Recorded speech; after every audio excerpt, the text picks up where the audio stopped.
Good morning, everybody. We're still here. We're still in one piece. It's going to be okay, I think. Welcome to Let's Play Every Day. I'm Tim McNiff. There they are. See Willi Myles, Darrell Thompson, Tanishka Mhaskar back with us once again. You guys, when I was thinking about this show and this concept for this, I was trying to decide, should this be an hour or is like a half hour, too much or whatever like that? Let's face it. With everything that happened yesterday, just in the Vikings, we could go 2 hours, right? But we got Wild and we got Gopher Sports and we have the Hall of Fame. We have all of this stuff, and it is just a half hour. So away we go. This is crazy. We have to lead with the Vikings in Detroit. And Tanishka, what Willi and Darrell and I were talking about right when you came in there, where somebody said on social media yesterday, isn't it enough for this team just to be bad? Do they have to always be national embarrassment bad? Right? People say that we're mediocre, but even that might be a compliment at this point. So where is this team? I mean, we saw what happened. They lost Adam Thielen. They played without Anthony Barr. They played with Eric Kendricks, blah, blah, blah. You know what? It's December. Every team is not what they started with in August. This still should not have happened. How bad is this, and where does this team go from there? It's just as bad as you could have thought. And the funnier part is all throughout the second half, it just felt like Detroit was begging us to win, yet we still just couldn't win. All the stupid decisions that they just kept making, Jared Goff doing Jared Goff things to get us back in the game. But it's just awful. I still don't understand not blitzing Goff at all. I think it was 3 times the entire game. If you let him sit back, he's not like a really bad quarterback. He's not that bad, I don't think, anyway. If you let him just sit back and go through every read, he can find the guys, and he did that. And you're giving them cushion in the red zone with first and goal from the 4 or whatever it was. Just none of the defensive decisions make any sense whatsoever. And at this point, the playoffs are definitely out of the question, especially with Washington winning yesterday. So, this season is all but over, and I genuinely have no idea where they're going to go in the future. Yes, they'll fire their coach, sure. Maybe general manager, which I think should be fired. But I don't know what's going to happen with quarterback. What do you do? Do you eat the money? Do you trade him? Do you draft somebody? This class isn't great. It's not going to be some fun years ahead, I don't think. And it's really unfortunate because they wasted Justin Jefferson's career game. So I can't even go back and watch the highlights of him going off just because, we lost to the Lions. It is bad. Here we go again. Many questions. Time management, clock usage, going for 2-3 times and failing, the plays they chose to run. As Tanishka just said, the refusal to blitz Jared Goff on Detroit's final drive, letting receivers get out of bounds with balls where they're catching in the middle of the field. It just, none of it makes sense. Willi, the biggest tee, I'm just teeing it up right here. Okay, you ready? You got your driver. Is it a Callaway? Is it a Ping? I don't know. Whatever you got. Here it is. Does Mike Zimmer does he survive this loss? And does he deserve to go away, hit it, stripe it down the fairway 410 yards? So too exotic, 9 degree, but stiff shaft. But no, I mean, no, he doesn't. He doesn't. He will, but he shouldn't. I just don't know if I don't know if he's going to be back next year, but I don't think they're going to do anything now. It's got to be done. I mean, you cannot continue down this path. This is the path that you chose is not working. It just isn't. You got a first-year offensive coordinator that has no business calling those type of plays. He doesn't deserve that job. I'm sorry. There are way more qualified individuals out there than that guy. I mean, the plays that they call for. You didn't love the tight end screen? Oh my God! Look, I mean, Tanishka said it over and over every week. Like, why are we throwing the ball to this tight end and the fullback? I love these cats; they're good, but that's not. You got 2 primo wide receivers. You got a guy who's open every play. Every play. He's open. He is. I would amazing. throw it to him. He would catch 12 to 14 balls a game. if I was throwing. Every other play, I would call for him. I just ask him, "Are you open? Can you get open? Where do you want me to put the ball?" I mean, and people try to protect Kirk Cousins. I'm not saying he's a bad quarterback. I'm saying he's not that great. Yes. If you give him time, he will pick you apart, but he needs to be protected at all costs. You know what I mean? And that's his thing. He has no survival skills on his own. You need to give him a clear pocket and a pass. And that's what I'm talking about. If I may, and what we're going with Kirk Cousins, if I may, it's week 13. Yeah. If I'm Kirk Cousins and I know this is year 2 with Justin Jefferson, it's week 13. If they send in tight end screen, I'm going, no. What do you want to run to 18? What are you going to do? I'll throw the ball there. What are they going to do? Bench him? Take away the money? I mean, he's got no reasons for not changing the play. To him. So he doesn't care. So Darrell, if I may, so the Vikings played this game without rookie left tackle Christian Darrisaw. Yet instead of putting Rashad Hill there, a guy who started 22 games at that position, Mike Zimmer decides they shifted the whole offensive line. They moved Uli Odo, a human penalty guy, from right guard to left tackle where he's never played before, moved Mason Cole from center to right guard where he had locked down the center position, and put Garrett Bradbury back at center in a game where they had to run the ball. DT, I just get to this because you played running back. You've been in a professional locker room. I've never seen a scenario where one player's absence prompted 3 players to change positions at a game that mattered this much. I mean, not even at the Super Bowl. Just go ahead, Darrell. That's all I wanted to say. I'm not telling you what to say or what question to ask. What is your take on this? Well, I mean, sometimes you outsmart yourself, and I think this is one of those situations. I don't think Zimmer had anything to do with it, quite honestly. I think it was the offensive line coach. This guy's better here. This guy's better here. Let's make all these shifts and stuff. Excuse me, but he said the word, "I thought it would give us the best chance to win." He ultimately signed off. I agree. I understand that, but I'm also saying that the offensive line coach is the one that whispered in his ear and said, "Hey, this is what I think we should do." Yeah, he can look, but they don't even hit anymore in practice, so you don't really know what's going to happen. But those guys might all grade out well there in practice, but that's a lot of on the move shifts to make during a game. When you're probably right. It would just say, let me sub one guy, let these other guys stay where they're lathered up and they're comfortable at, and they decided not to do that. One more reason that unfortunately. Mike Zimmer, might not be here between the offensive coordinator and even that last call. And T-Bone made a good point. This is when you're defending the goal line, you have to defend the goal line. So they let this young man come and run a sit route right in front of him. I'm like, okay. So that's so that part is make them throw it over your head or make them throw it in front of you and you can tackle that person. But just to sit like 2 yards in the end zone, it also shows the lack of experience of those young men that were playing. So yeah, you have all these guys, Barr's not playing, Kendricks is not playing, Daniel Hunter's not playing. There's it just goes on and on and on. So, but all these guys needed to be standing with their feet, their heels on the goal line. They were not with 2 people behind them. That's how you set that up. I'm not a defense coordinator, but I know something about football. But at the same time, inexperience, I don't even know if that's an excuse because who even were those Lions receivers? Other than Amon-Ra St. Brown, I didn't know any of them. You can run a sit route, T-Bone. That's all they had to do. Exactly. They ran a sit route. And really, we're talking about if you can say that they're inexperienced. Cameron Dancer is a second-year player. Right. Woods, the safety, is not a rookie. He's a guy that Dallas said, you can go now. Right. So they're professionals. And in December, even if you're a rookie in December, are you still a rookie? No, you've been playing. Their injuries have decimated them, and it's poor. You call it poor coaching. You could call it bad senior upperclassmen, vet leadership. Whatever you want. I mean, they let the guy run a route and sit down right in front of him inside the goal line. You said that there, but I'm saying you on a goal line play like that, when you're right on the goal line, you're man to man. You don't zone. You got to make you. You're right. You got to either throw that ball in front of me or you got to throw it over my head. But you're not going to just curl in front of me and sit there and let the quarterback. And there was no interference at all.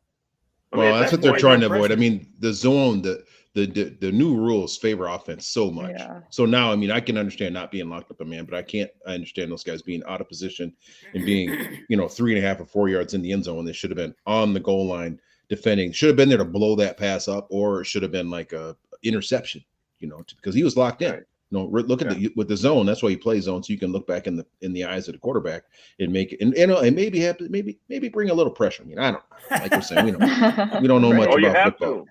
Yeah. I do. Jared Goff was 1 for 8 for like 6 yards under pressure, and he took 3 sacks yesterday, but we didn't bring pressure. It just doesn't make sense to me. They had 56 yards of total offense in the second half heading into that last drive. And they went the whole, because they changed their defense. So we've got to move on from this, but I just gotta. So, okay, we're 13 weeks into this. He's come off a record day. Tanishka, why am I so afraid that Justin Jefferson's going to show up and do a Stephon Diggs and just go, you know what? I'd like to hear, but not that much. I'm out. Tanishka? She's got mic problems, I think. Oh, we're not hearing you. Oh, your mic. You muted your mic. There you are. I just hearing you for a sec. Okay, sorry. What did you say? Completely Yeah. I'm sorry. We just we're 13 weeks into this. He's just coming off a record day, but 2 weeks in a row, I'm now all paranoid about Justin Jefferson and also doing a Stephon Diggs. I am too, and I just think that the whole Diggs situation has just scarred this fan base so much that even if Jefferson goes off, just the fear of a loss is just scary to think that he'll request a trade. But the thing is that the next couple years are going to be like this until they hit on a coach/quarterback. So hopefully they could finish a rebuild before his rookie contract's up and that he actually wants to stay. But I thought we did a good job getting him involved yesterday. But that being said, that's how it should be every week. He had 14 targets yesterday. That he is your offense. Even if Dalvin Cook was healthy, even if Adam Thielen didn't get hurt, he is your go-to guy. Because quite frankly, he's the most dangerous player on the Vikings offense and maybe even the team. I mean, you could make that argument because right now he's a top 2-3 receiver, and you could also argue he's the best one in the whole league. So I thought they did a good job getting him looks yesterday, but at the same time, this has to be more consistent than it's been. Yeah, I guarantee you that when the new coach comes, it's going to be an offensive person. It's going to be like what they have in Green Bay, what they have with the 49ers, what you have with the Rams. It's going to be an offensive. That's the way the league is going right now. Like when we got Zimmer, it was like, we're to play defense, we're to lock people up, et cetera, et cetera. So now, as the pendulum swings, no different than politics, we had this guy who's all defense. Now we're going to get a guy who's all offense. And it's going to be, you hope that it's not like a flash in the pan the way the Rams situation is, because that's not working very well. I know they're swinging for the fence with, some of the people they've, signed in free agency, but it'll be interesting. And I don't think Justin's going to go anywhere. I think that you can have a conversation with him. I think you can pay him. And I think that he knows that he's the number one receiver.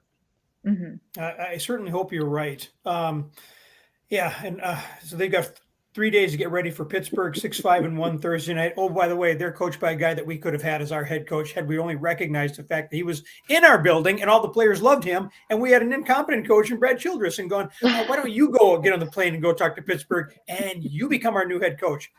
No, we didn't do that. It's a lot of those guys. Tony Dungy's on that list too. So you know what? I've had that discussion with Tony, and Tony said he never would have taken the job at Denny's expense. He never would have done it. That's Tony, right? Yeah. Right. Yeah. So the Gopher football team found out yesterday that they'll be playing West Virginia University in something called the Guaranteed Rate Bowl in Phoenix, Arizona on December 28th. There are years when the Gophers have been passed by higher bowl games, and I've been really upset about it. This year, not so much. If you're not playing in January 1, I figure Phoenix is about as good as you can get, or maybe as good as this team deserves by not winning the games that they did. Darrell, you're the guy who gets the trip out of this deal. How do you feel about this game, and how does it affect this program? I never complain about a free trip. It's like Willi Myles. Willi only works 20 minutes a day. I'm like, hey, I get a trip. What time are we leaving? 45. Don't mess up my Christmas. But I do think, it's where football is right now, and I think that, everyone gets a bowl. It's kind of like the Oprah Winfrey show. Everyone gets a car, everyone gets a refrigerator, whatever the case might be. So, I mean, I just feel like, we're going to take advantage of it, and we've got to continue to prove. The last couple bowl games, we've traveled really, really well. I mean, I'm there, and I'm like, there's like Gopher people left, Gopher people right. There's celebrations, there's parades, and I see, it is tons of people are going, but we've got to continue to prove that, to jump over some of these people, because some people have a longer history of winning. So yeah, we lost to Iowa. I think that's really one that hurt. Beating Wisconsin's a big deal. But losing to Iowa still leaves a little bit of a sting in people's their hearts. So I mean, I think that the guaranteed rate bowl, yeah, Bowling Green, but you're going to lose some. You're definitely going to lose some. But we won more than we lost by quite a bit. And winning a border battle is a huge deal. A lot of olden Gophers in Phoenix. So I think that they'll show up for that game in good numbers. Willie, real quickly, if you can, top seed Alabama against number 4 Cincinnati in the Goodyear Cotton Bowl Classic, and number 2 Michigan against number 3 Georgia in the Capital One Orange Bowl on December 31st. The winners playing January 10th, the national championship game in Indianapolis. How do you feel about college football's Final Four? Hey, I think they earned the right to be there, and that's anybody that you always know Alabama's going to show up. And they had a battle with Auburn and Georgia, and I'm looking at Alabama and Georgia in the finals. So that is going to be crucial. It's going to be a big game. Yeah. Rematch SEC, baby. And that'll be the last time you'll ever see Nick Saban get 6.5 points. I'm second guessing myself. Why did I not drive down to Iowa and bet the house on Alabama and the points on Saturday night? That was okay. So Saturday, I was distracted. The Minnesota Wild and Toronto in a shootout game. They win their 6th straight, 5-0 on the homestand. Now it comes 4 on the road, starting with the game against Connor McDavid, the Edmonton Oilers tomorrow night. Tanishka, first back up. How fun was that game on Saturday night? That was so exciting. When they were up 3-0, it was great. And then they came back, and it was like, for a second, it was like, oh, typical Wild. And then getting into overtime, that was an exciting period. And the shootout, those goals, like the one from Zuccarello and the one from Kaprizov, those were absolutely gorgeous. Kaprizov just makes it look so easy. And just to win a game like that on a stage like that just proves that you're legit. And if they can keep this going against Edmonton, then there's no doubt that they are who we all think they are. And that's what the rest of the league should respect them as well. Real quickly, for someone who's never seen Connor McDavid of Edmonton, describe him if you can. So good. I mean, he's honestly one of my favorite players to watch. He's just so fun. He can score a goal with 3 people on him with literally zero effort. He's done that multiple times this year. He's quick. It's going to be hard to defend him. And it'll just be fun to watch him play, but he can do the craziest things. You think Kirill Kaprizov does some crazy things. Connor McDavid does even crazier stuff than that. And every night he just makes something out of nothing. So it'll be great to see him play tomorrow. It'll be tough. So fast. Yeah. I mean, that's just crazy fast. Okay, the T-Wolves are home tonight against Atlanta. The Gopher women tip off Big Ten play against unbeaten Nebraska at the Barn. Meanwhile, the Gopher men, one of just a dozen unbeaten teams at the D1 level after yesterday's win at Mississippi State. DT, I still think that the Gophers have a rough road ahead of them in the Big Ten, but how impressive is this start under first-year Ben Johnson and the way he has this team playing right now? I think it's extremely impressive, and he's playing the modern version of basketball. You want to spread people out, you want to space the floor, you want to shoot threes, you want to play good defense, trying to run down that shot clock when you get an opportunity. So I'm very, very impressed with what Ben's doing. Yeah, he certainly has a tough go ahead of him, because the Big Ten is brutal. I watch it, super close, especially having a kid that, is involved in it, on a weekly basis. So it's going to be, with where Purdue's at right now and Michigan's at right now. I mean, it is going to be Wisconsin, they got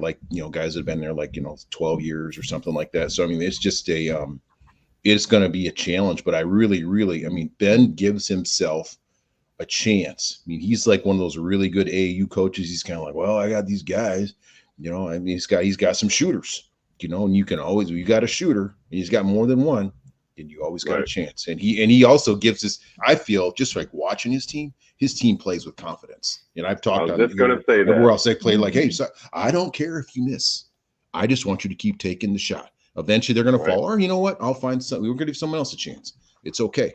You got to trust the process, and they're trusting, they're believing, they're playing the best they can possibly play. I mean, if he had, Arturo and Amir Coffey, I mean, oh my God, I don't know. It would be, he's doing something with guys that are, regular guys, so, I mean, you give him a couple stars. I think he can really do something. So, I mean, I'm impressed. Well, if I can add something just quick here, Tim, is like the thing that I love about what Ben is doing, and I see it as a former basketball coach myself. He's got these guys playing with such confidence and his shooters, but he's got them taking the shot they're confident in taking. You know what I mean? They're not, you don't have guys that are just throwing it up. That's not what they do. He's really gotten the guys who can take this shot, take that shot. And they're doing it. And that's one thing I can see. It's like an AAU coach, exactly, because he's saying, like, I don't want you not to take that shot, but that's the shot that you can make. So I'm not going to yell at you for taking that shot anytime you get it, because that is your shot. You know what I mean? So and he's got him playing with just huge amount of confidence, which is good. Willie, stay with coaching for a minute with me. Yesterday, at the end of the Indianapolis Colts and Houston game, the Colts are giving the ball to Jonathan Taylor up, 28, 31 points on the Houston Texans, who have no chance of coming back in this game. Taylor carries the ball 32 times. And I'm like, why is he still on the field? There's 5 more games left to be played, and this team's going to have to, if they're going to do anything in the playoffs, it's because of that man, that young man. And then you got UConn yesterday playing Notre Dame, and Paige Beckers is still on the floor, and she goes down with less than a minute left to go in that game. And it really begs the question, why was she still on the floor? And he said, well, because she's such a pain in the butt when she's on the bench, complaining about wanting to be on the floor. And I'm like, but that's not her job. And that's, so now we're waiting to find out, did she hyperextend her knee, or is it what we all feared that it's going to be, and she's done for the year? Right. How do you balance that as a coach, winning the game versus protecting your assets? It's very simple. You look at the player and say, look, you're our best player. I can't have you out there when it's not necessary. It is not necessary for you to be. The game was won. We're done. It's a minute or 2 minutes. I would have pulled her out when they had 5 minutes to go in the game. You sit them down and say, hey, rest. We're going to need you for the rest of the season here. You don't risk your best player out on the floor when there's nothing to be gained from it. It just really isn't. And it drove me absolutely nuts. When I read that, I felt so bad for her, because that's when accidents happen. That's exactly when they happen, when you have no business being out there. And, you can't be afraid that your star player is going to be mad because you bench him. That's when coaching take over. Say, look, I'm trying to protect you for the rest of the season. I know you want to be out there, but there's no need for it. And he's been around a long time. He's got to know how to smooth that conversation over. And this is also why the NCAA has to do away with the requirement that women need to play 4 years. Her being in Storrs, Connecticut for 2 more years does a lot for UConn, but it really doesn't do a lot to grow the game of basketball. So she needs to be allowed to go in the WNBA. Yeah. I think they need to challenge it. It's not very far away. My wife this morning was just blown away when she's like, she can't. I said, no, she can't. She actually can't. She can't leave. I said, it's worth a real class action lawsuit for all those young ladies that feel like, they're ready to leave after 1 year or no years, I guess, if that's what it comes down to. I mean, I think that maybe 1 year, just to do something, but 4 years makes no sense. And one quick thing though, doesn't that just leave credence to this? It's NIL now, you know what I mean? Because the thing is that, because what if she couldn't play anymore? You know what I mean? At least you can make some money off of your name. I've had made some money off your name. But the thing is that I'm just saying, not that it is, but I'm just saying that to me, because usually when you get hurt and you can't play anymore, your career is over. You've made nothing, but the school have made billions off of your name, and you get nothing out of it, maybe a degree at the end of the day. If the WNBA had been more visionary, New York had the number 1 pick in the draft last year. They had traded Mhm. out of it, but New York had the number 1 pick in the draft. They should have done one of those Patrick Ewing deals where they should have said, you know, we're throwing away that rule and she's going to New York and we're going to market the bleep out of her and we're going to grow up this game. And the WNBA being a much better place right now had they done that, you know, just no vision. So Tanishka, I don't want to leave you on the sideline during this whole thing, but I'm about to kick it old school here on Let's Play Every Day because Major League Baseball righted a lot of wrongs yesterday, but 2 that touch us here locally. When Jim Cott and Tony Oliva were both announced to Major League Baseball's Hall of Fame, 2 of you are too young to have ever seen either of these guys at their prime. But and Willie, you were down south, and I'm not sure how much baseball, the Minnesota Twins, you were watching at the time when Cott and Tony O were both with the Twins. But I grew up with these guys, and I never even saw Tony O before the knees were shot. Right. You know, so, but I talked to all the players, known him, but you guys, Willie and Darrell, you guys have been so entwined in this community for so many years at all levels. I can't believe you haven't run across Tony countless times. And I don't know about Jim Cott because Jim then had such a career at the Yankees as a broadcaster, and as a broadcaster, he's one of the all-time best. But if you have any stories or anecdotes or something you want to say about these 2 guys getting in, the floor is yours. Go ahead, DT. You know, Tony Oliva, Jim Cott is, you know, legendary, but Tony, his legend precedes him. You know, that's the kind of player and person that he is. So, I mean, I've heard about him, I've seen him, I've met him a handful of times. You know, he's Cuban. You know, so there's a little restaurant over in South Minneapolis that he's he's basically has like a membership to. So he's there like sitting at the bar, having the coffee, eating the food that they're making, you know, special for him. So it is long overdue. Scott Layas is a neighbor and a good friend of mine, and he talked about, you know, Tony and the respect and his true love of the game of baseball. He's like, you know, like we love football, we love basketball, and he loves baseball, and he is the ultimate ambassador for professional baseball, for the Cuban players, and for, you know, obviously the Minnesota Twins as well. So every time I see him, he laughs, he jokes, he calls me big guy. I don't know if he knows my name or not. He calls me everybody's big guy. He's got big fella, big fella. How you doing, big fella? You know, what's going on? You know, hugs my wife, you know, and then we just got to keep on moving. So, yeah. Willie? Yeah, I love Tony, man. Like I said, I've been in the room with Jim Cott just because I show up at a lot of celebrity events and stuff, and that's where I met Tony at golf. He's an ambassador, man. He's an ambassador for the Twins. I've done some work for the Twins. I remember when I was there, 97. Wait, what year was it? 2007. I threw out the first pitch at the Twins game.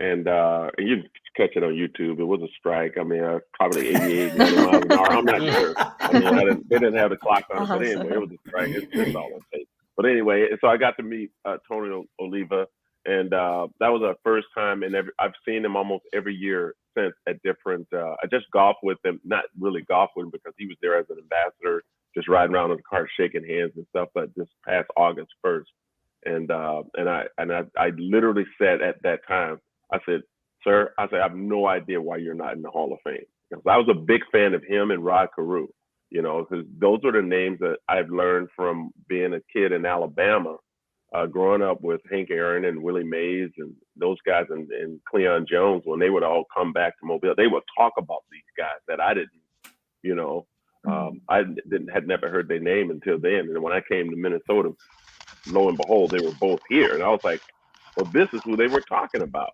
You know, so, but yeah, I'm a huge fan of Tony Oliva. I'm so happy for him, man, because I hate Major League Baseball Hall of Fame, how they do some of I do, because there's so many guys that deserve to be in there, and they wait so long, you know, to where, you know, it's pathetic, and they need to do a better job of recognizing these people and stuff. So yeah, I'm a huge fan, and we had a really good time the last time I talked with him, and he does know my name. He knows him. He doesn't know my name. You're right. He calls me Funny Man. He knows I'm a comedian. And Warren Barron told him that's why he knows I'm a comedian. So, Tanishka? I unfortunately have not, but these sound like great stories. Yeah. So I just want to add to this whole thing. You know, so I grew up here watching these guys, and when I was a little kid, you'd play like the Sandlot games with your friends. right when the game was going to play, you would say, I'm this guy, right? Mm-hmm. And I would always say, I'm Jim Cott, because Jim Cott was the best hitter for a pitcher you ever saw. There is nobody. And then I got older and I started talking to these guys like Willie's talking about, and you get the stories. And I remember saying to Harmon Killebrew once, does Tony O ever get in? And Harmon Killebrew, besides being one of the nicest people you'd ever meet in your life, turned to me so quickly and he said, so much of my success is because I played with Tony. We would talk hitting, and Tony taught me so many things. And Harmon was a great, one of the 4 best, natural home run hitters of all time. Mm-hmm. And he said he learned so much more from playing with Tony. Then you get Rod Carew, and Carew, who wasn't, always the nicest, most friendly guy, has become so more in recent years. And Rod said the same thing.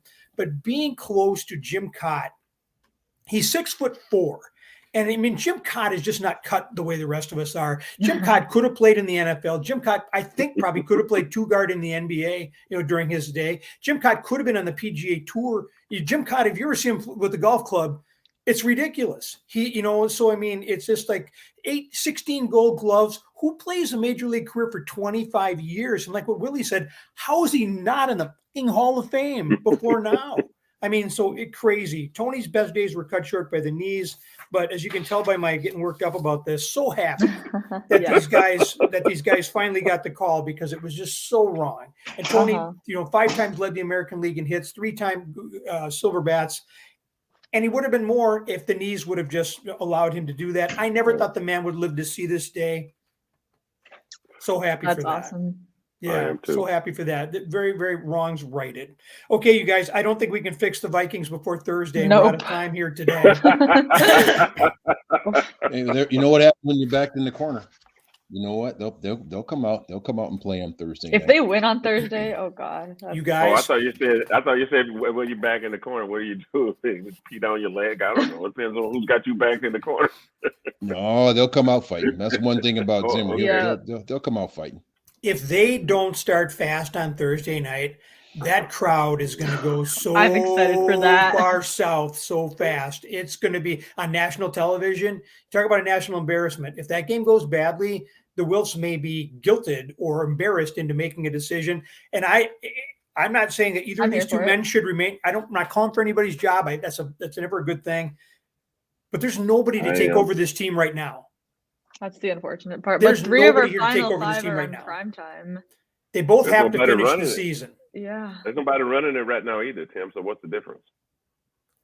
Well, you could give Andre Patterson an audition, but you don't have to be obligated to hire him. We're basically out of it at this point anyway, so it doesn't really make a difference. You would just know what you have. We did that before, and we ended up with Mike Tice. Right.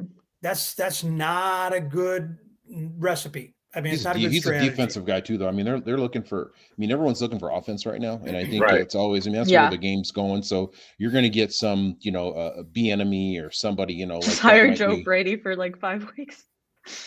Yeah. There you go. That's why I think he's going to last to the end of the season. And I think, because I just don't think they're going to do anything right now. I think they're going to go to the end of the season. Then they got to make some hard decisions. You're right, Tim. And it needs to. You don't want anybody to lose their job, and these guys will find other jobs. So it's not like they're going to be out for the rest of their career. Kubiak, yes, but the rest of them, they'll get more work. Yeah. You know what? No disrespect. I just, I asked yesterday on social media, if you're going to say that Zimmer needs to go, I won't argue with you. But if it's a rebuild, you have to tell me why Rick Spielman deserves that chance. Exactly. Yes, thank you. You're 100% correct on that. I saw 3 someone tried to chances. challenge you on that, and I was glad that you said what you said. I saw that tweet from you, and that was great. Perfect.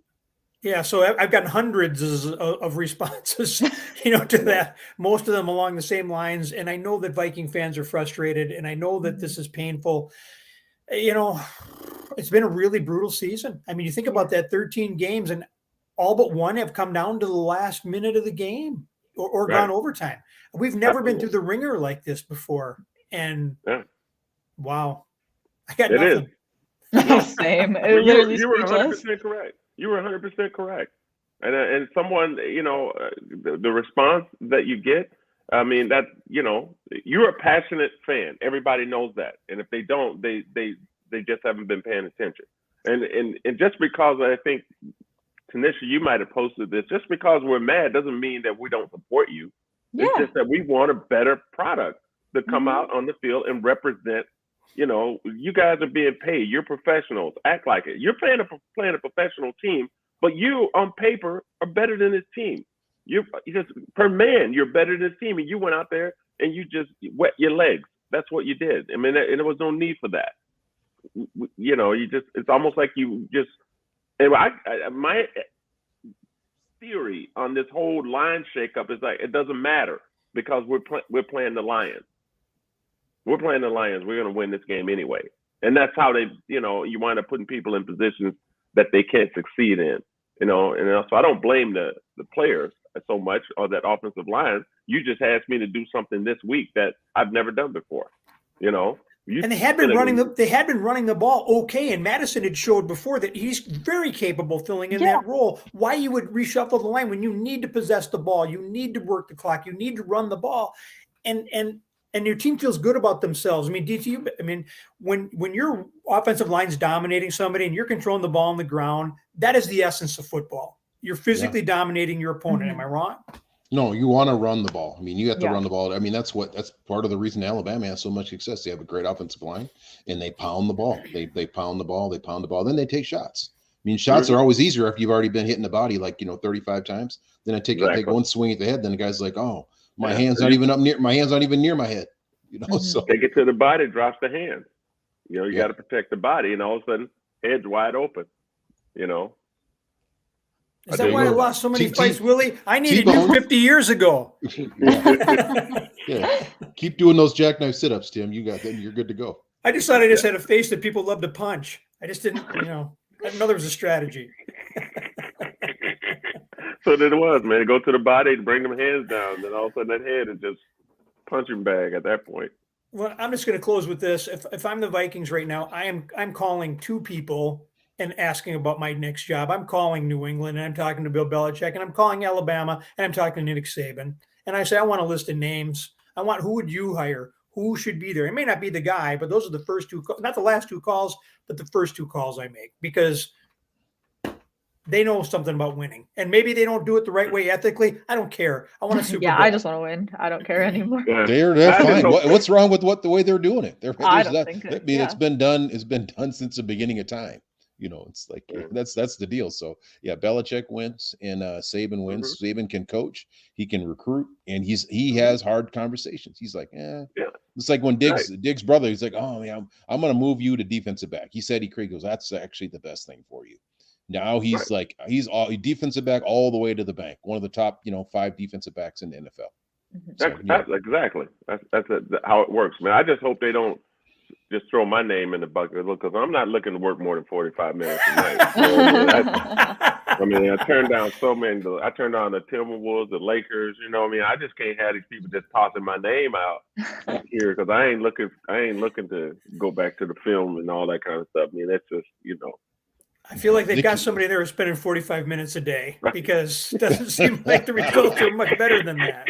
Right. I thought it was 20 minutes. He jumped to 45 all of a sudden. Man, I don't know where you get 20 from, bro. That's a minimum of 45. Usually my public shows are 90 minutes, man. So write that down. I am. I'll write it down right now. 45, 90 minutes. Yeah, 20 minutes. You made that up. We're ending on controversy, but we got to end. We kept you guys about 10 minutes over. I thank you so much for your time. I thank you guys for watching. Thank you to Nick Gross and Northern Lids for your sponsorship. We'll come back tomorrow. We'll go through it all over again. This is the best. Let's play every day, encouraging you folks to get off the sidelines and get in the game.